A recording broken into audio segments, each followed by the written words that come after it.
And welcome back to Flexible Games, where we are playing FortressCraft Evolved. The final episode in our FortressCraft Frozen Factory series. Look at that, we got a full eclipse of the sun as the sun rises here. That's pretty sweet. Big old planet, or moon, or whatever that may be. I think it's a planet. Going right in front of the sun. That's pretty cool. So we're here on the top of the base. I want to do a quick base tour for this final episode, just to show everything off. So I started at the top. This is our missile platform, which hasn't been used in quite some time. Although I really like the design, I will probably go with this design in the future. I really think this is a very efficient design. I could even add 2 more on each side here and really go crazy with the missiles if I wanted to. Well, without further ado, here we go. There's the Spider-Bot base right there. He hasn't been used in a while either. There's my huge gold. The rest of my base here is I will go down and take a peek at everything. So back in here, that marks where the big Falcor system was. I had so many Falcors running, gathering loot. Here is our lens. This was our missile fabrication, but I took all that down and put a lens system in. And these little areas here, I actually use these to charge explosives. So these are useful even after the fact. Plus I have my teleporter right there. So let's see, what else do we have here? A lot of this stuff hasn't changed in a while. We are still able to grab iron from below. I thought for sure that we would run out of iron, which is why I built that huge iron smelting area back in here where our OET charging stuff was. So this is our new iron platform, and I've got 15,000 iron just sitting here. Actually, it's 16,000 just sitting here waiting. And let's see, there's our biomass and our massive amount of processing. These two are actually plastic for some of our tubes. This is titanium, same sort of deal, 15 smelters, and nickel, pretty much the same system there as our gold. So we have a lot of smelting going on. And I have, like you saw in a couple episodes ago, the tin kind of area over there. This is our crystal clock maker. All crystal clocks are made right here, and our crystal is coming up just fine. If I played any more, I'd probably have to figure out some new crystal source. This whole mess in here is mainly for the heat conducting pipe, and that took a lot of resources and a lot of finagling to get that working. And over here is our resin, massive resin system. I have 20 resin refiners all going into or all coming out of this cargo lift right there. So let's gather all the resin out of this. And here. So this is what, 10, 2, 4, 18, 19, almost 20,000 resin. So I've got 48,000 resin right now. Not bad at all. And now that these are all working hard, we will see quite a lot of resin being produced again, and our system will eventually kick back on. Let's go down and take a peek at the final system here.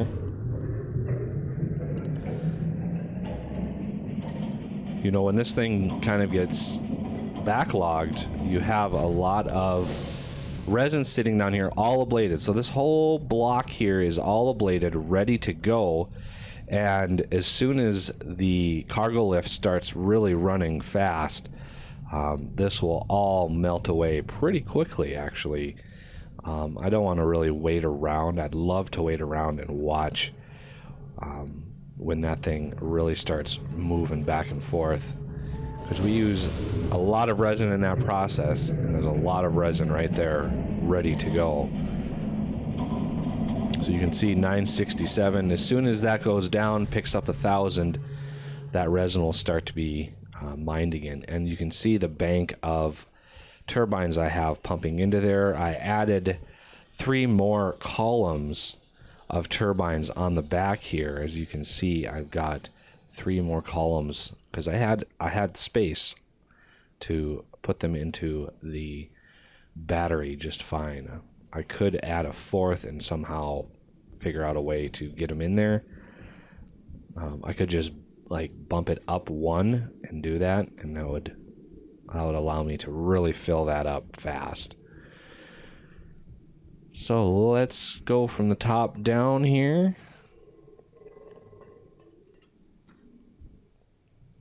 We have a lot of activity down in the cold caverns, but let's look at how much iron we wound up with at the end here. So I'm going to scan this iron vein.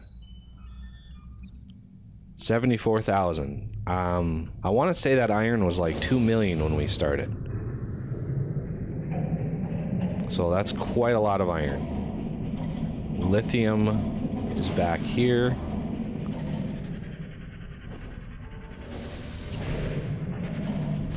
Okay, come on. Okay, jetpack. Jetpack time. So this was our lithium vein. The first lithium that we started mining on this was a tiny, tiny vein, and we mined through that pretty fast. But this one, I think it was, I want to say like 4 million when we started. So it's actually not too bad. Mined quite a lot of that.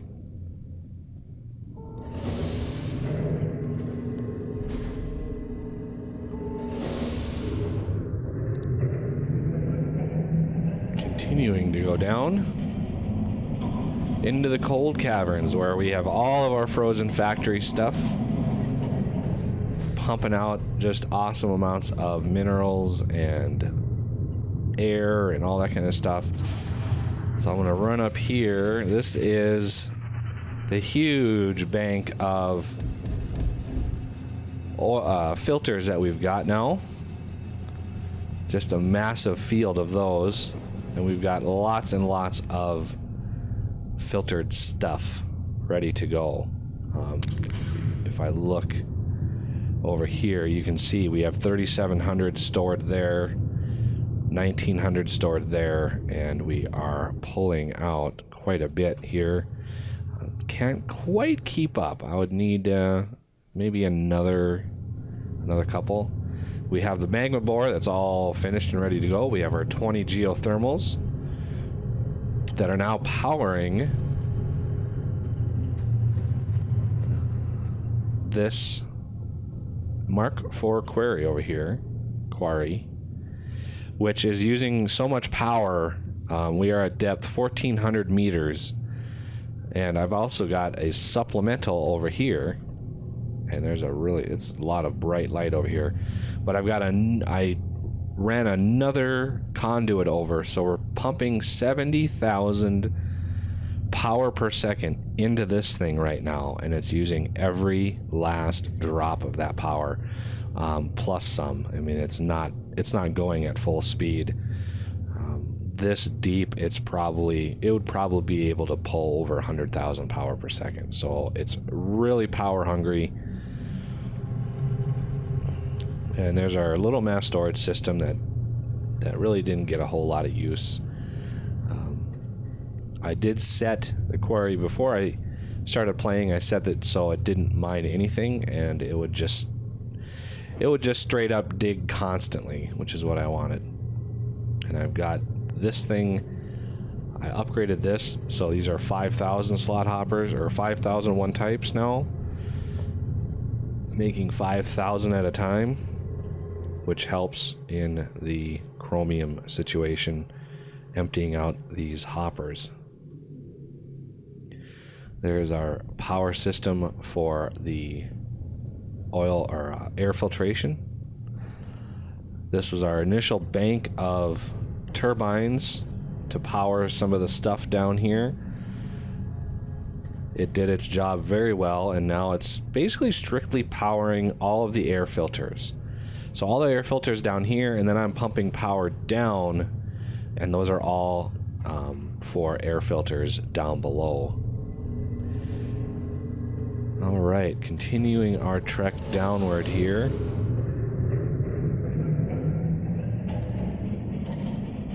This is a short jaunt down. Will bring us to our titanium. So right down here is our titanium. Not sure how much I actually have left in here. So let's check. End of game here. Still 300,000 in there. Not bad. But again, if I would have been playing a little bit more, I would have needed to upgrade that quite a bit. Here is a geothermal pipe coming down through here. There's a little taste of all the geothermal pipes that are pockmarking this area. And over here, I believe, is a gold. We're mining gold somewhere over here. I don't even remember.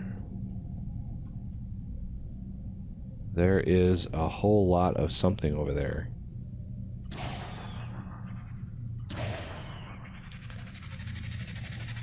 Yep, this is gold here. And this was a very large vein of gold. So I'm pretty sure this is still fairly large. 20 million left in there. Not worried about running out of gold anytime soon. The magma bore drilled right through this whole area. Alright, so let's see if we can make our way back.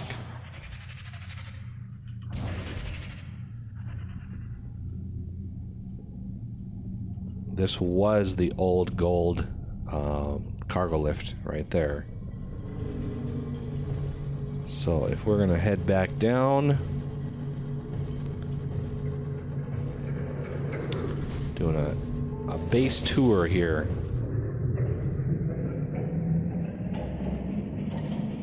Now we're gonna head into the toxic caverns, as you can see by the green tint. Toxic caverns, another barrier of entry, and here we'll be able to see our sort of array of geothermal pipes. There's the geothermal farm. I really didn't want to fall down here.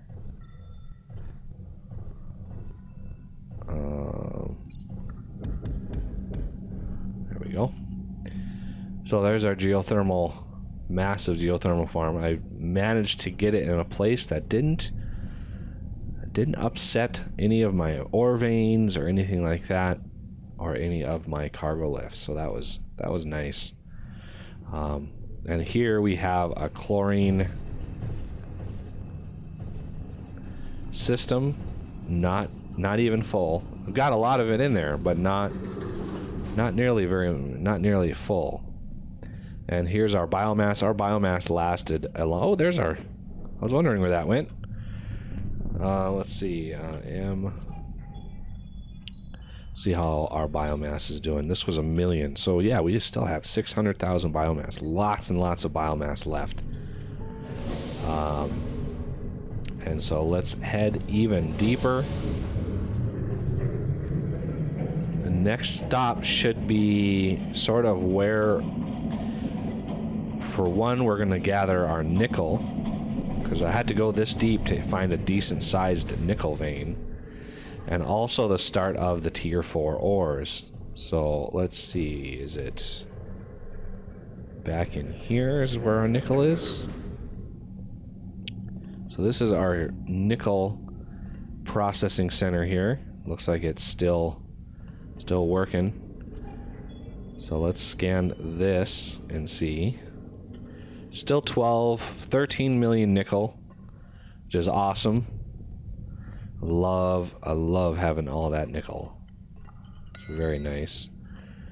And from here, there's a little area that we can go out and around.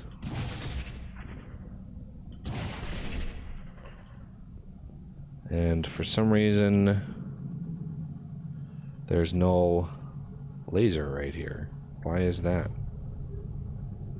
Anyway, this is our Molly miner system. This is where we are mining as much molybdenum as we can possibly get our hands on. So let's see. This was a massive vein. Still 81 million left in there. Not too shabby. And let's go and check our chromium vein.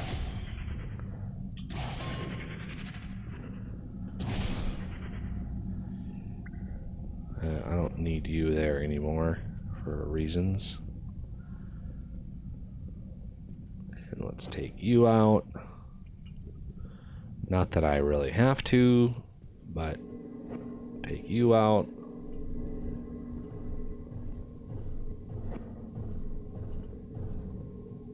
And I don't really need that one either. Wait for those to fall. And our chrome is right back in here. This was a 48 million chrome vein when we started. It was a great find.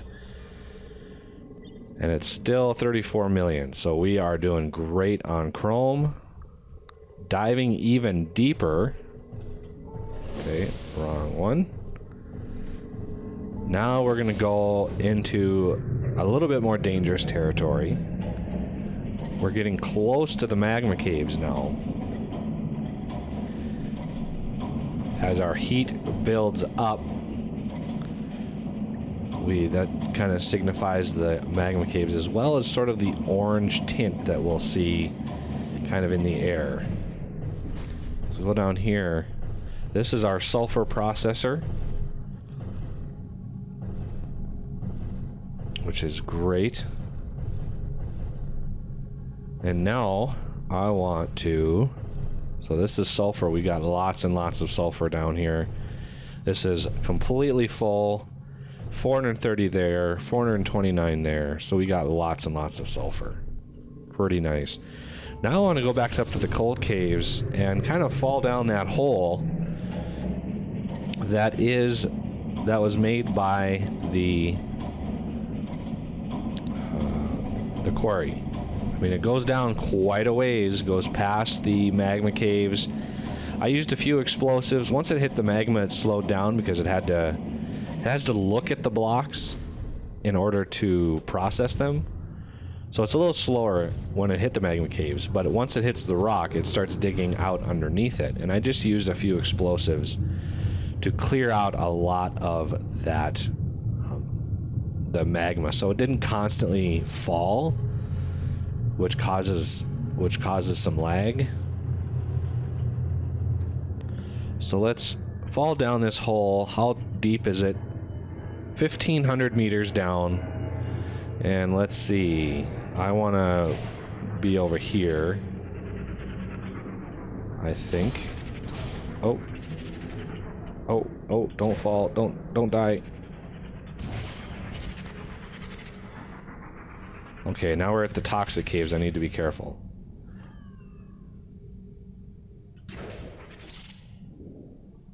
Yeah, see, there's a lot of the segments, you know, because I've had this thing, I've had the game kind of not crash but lock up, and when it's in the middle of doing that, it's a little tougher to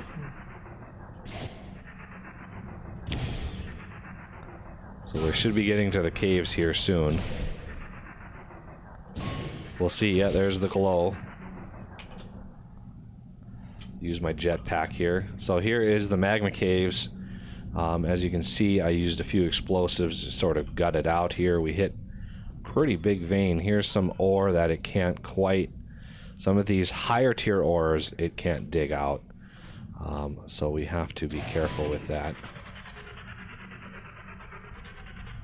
And here we go into the area where I used some explosives. A huge molly vein right there that was kind of gutted.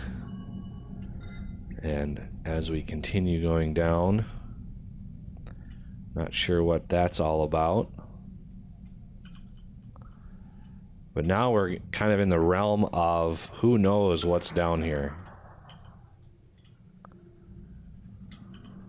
There's some sand, I see.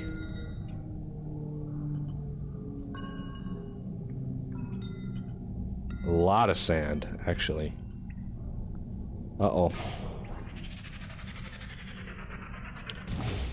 A lot of power. I need Arthur to charge me up. Come on, Arthur. There we go. I brought a bunch of Mark V boosters just for this purpose. So yeah, we've got a lot of ore that we don't really have a use for down here. Serious amount of caves.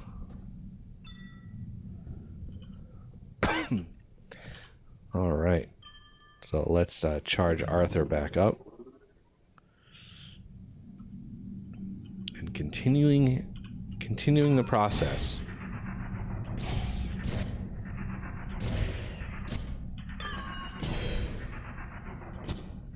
Wow, this goes really deep.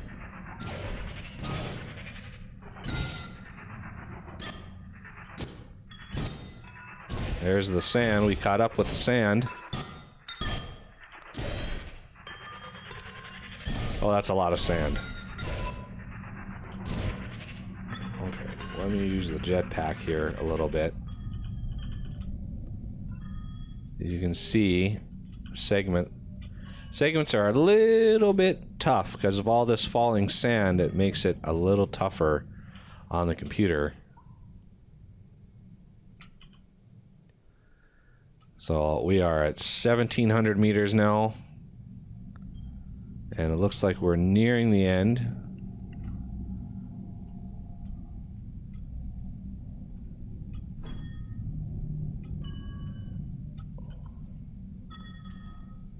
We got so much sand down here. I'm not sure where it's going to end because the segments haven't loaded in yet.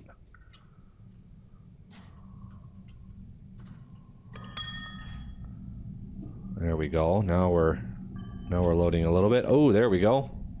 And we got a sugar light down here. That's kind of cool. Well, let's grab that sugar light before the sand buries it.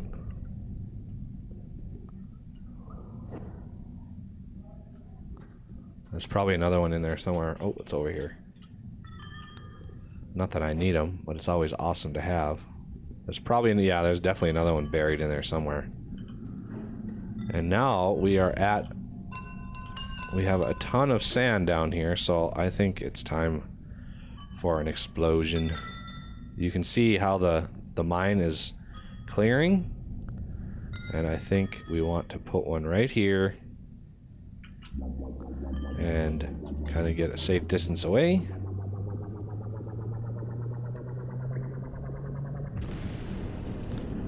There we go. No more sand. Right at the level of where this thing is digging out now. So we are at minus 1809. 1809. We are really deep. Way, way down there. Let's charge Arthur back up again.